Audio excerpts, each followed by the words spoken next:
What's up team, I'm former United States Army Ranger Joshua Thompson. In this video, I'll be going over everything I know when it comes to the Water Survival Assessment Test. And that's for both RASP and Ranger School. They're basically the same test, so there's no differentiating factor there. If you guys enjoy me covering tip videos just like this, make sure you guys hit the like button and subscribe if you're new for more videos just like this. Let's get into it. All right, so when it comes to the Water Survival Assessment Test, before you even begin testing, you'll put on a flick that will be attached with a string tied to a rubber duck or a rifle. To begin the assessment, once you put that equipment on, I don't believe that you have to buckle anything. That I didn't have to when I went through.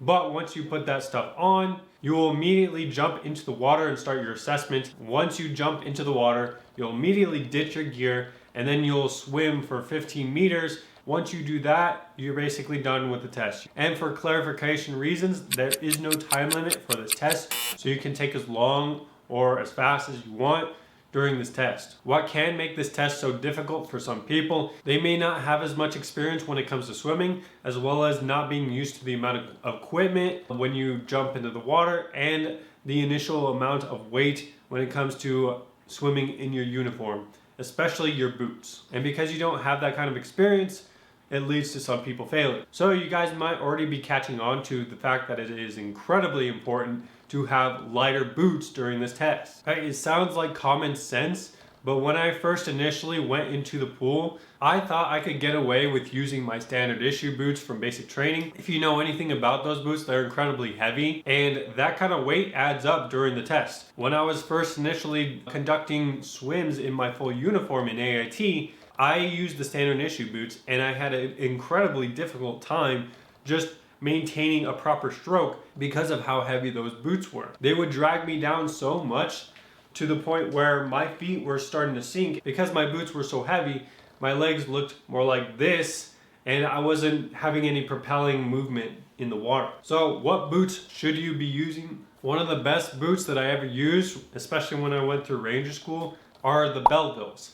Not only are the Bellevilles incredibly light, but they dry incredibly quick too. So if you're in a school like Ranger School and you get your boots wet all the time, it is going to help tremendously when it comes to schools like that. The other boot I recommend, and it's the boot that I used during the test. I don't know if these boots are authorized anymore. They were kind of getting phased out when I was getting out of the military, but the boots that I'm referring to are the Oakley boots. The Oakleys are incredibly light, and that is the main reason that I used them during the swim test.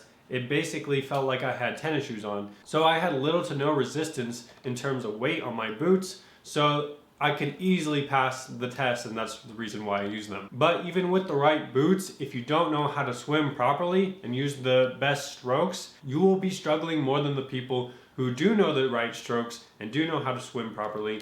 And that is a huge advantage when it comes to this test. The two best strokes that I found worked the most efficiently without using the most energy were the breaststroke and the side stroke. If you utilize one of those two strokes, you will breeze through this test. It will be so easy swimming those 15 meters that you will not even wonder why you even worried about this test in the first place. When you conduct the water survival fitness test during Ranger School, the area that you conduct it in is pretty shallow, and I've heard from people who conduct the breaststroke during the test were disqualified because they were suspected of putting their feet on the bottom of the exam spot. And so that is the main reason why I stayed away from the breaststroke and just maintained a proper side stroke, because at the end of the day, I didn't want to have any doubts when it came to the actual test, especially if you do have heavier boots. It may lead the cadre into suspicion that you have your boots on the bottom of the testing area. And so that is why I recommend going for the side stroke more than the breaststroke, even though I think the breaststroke is probably a little bit easier. So seeing as these strokes are incredibly important to know how to do, it is important that you get familiar and learn how to swim before you attend RASP. You need to get to a level where you not only learn, but you become proficient with these strokes.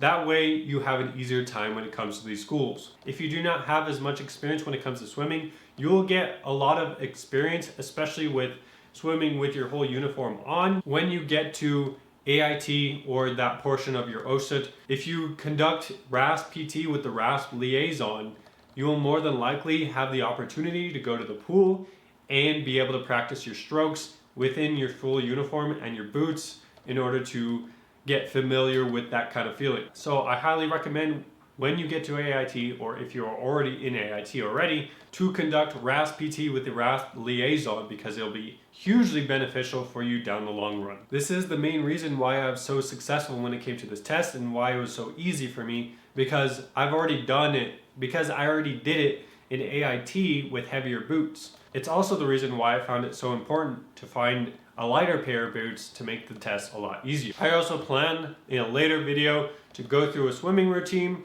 so that you guys can learn and become proficient swimmers, so that when it comes to this RASP test or ranger school, whatever, wherever you're conducting this test, it is significantly easier so that you do not have trouble down the line. But that's gonna do it in this video, guys. If you guys found this video helpful in any way, hit the like button and share it with your ranger buddy to keep them accountable. If you guys thought I missed anything or would like to share your thoughts, comment down in the comments section. Thank you guys for watching, and I'll see you guys in the next one.